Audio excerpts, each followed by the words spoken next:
Энэ ерөөсөө ингээд хувь хүмүүсийн хоорондын асуудал ерөөсөө биш юм а. Энэ засаглал хоорондын асуудлаа тэр тусмаа Монгол Улсын их хурл хэдийгээр хууль тогтоох байгууллага ч гэсэн Монгол Улсын их хурл бол Монголын улсын төрийн эрх барих дээд байгууллага.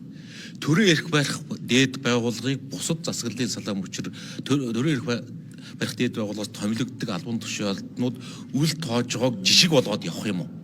Энийг ерөөсөө ингээд цаашид жишг болгох юм уу? Сайд ерөнхий сайд төрийн албан хаагчид энийг зүгээр төрийн эрх барих дээд байгууллага үл тоогоод явуудгийг энэ бол ердийн юм а гэж цааш энийг хүлцэн твчих гэдэг бол ингээ буруу жишг тогтохын зүйлөөр явж байна. Нэгдүгээрт нь, хоёрдугаарт нь өчигдөр бас бид нар бас ингээд асуудалд хүлээцтэй хандаал явж байгаа.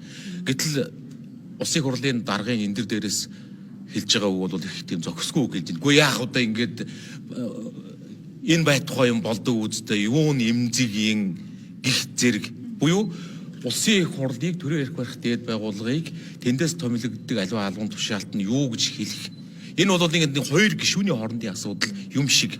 Хоёр улсын их хурлын гишүүн хоорондоо маргалдаж байгаа юм шиг асуудал тэр өнцгөөс тайлбарлана. Энэ бол ерөнхий сайд мэдээллийнхээ цагаар улсын их хурлын гишүүний асуултанд өөр хэлэмж гаргаж зохисгүй ааш авир гаргаж байгаа нь энэ хоёр засаглалын хоорондын асуудал гэж бид нар үзэж байгаа.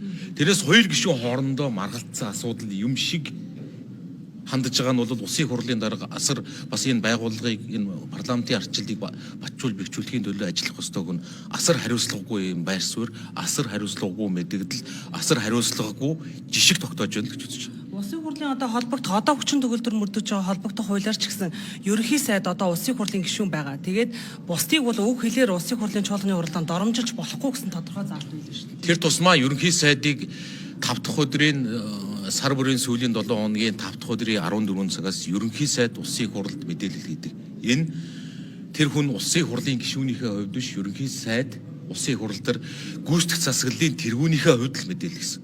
Энэ бол улсын хурлын гишүүнийхээ хувьд биш гүйцэтгэх засаглалын тэргүүн мэдээлэл хийсэн гэдэг та нар хуулийн одоо тэр үнцгийг бас хараарай. Хоёр гишүүн хоорондоо маргалдаж мэтгэлцсэн хоёр гишүүн хоорондоо асуулт хариулт явсан зүйл нь ерөөсөө биш шүү гэдэг.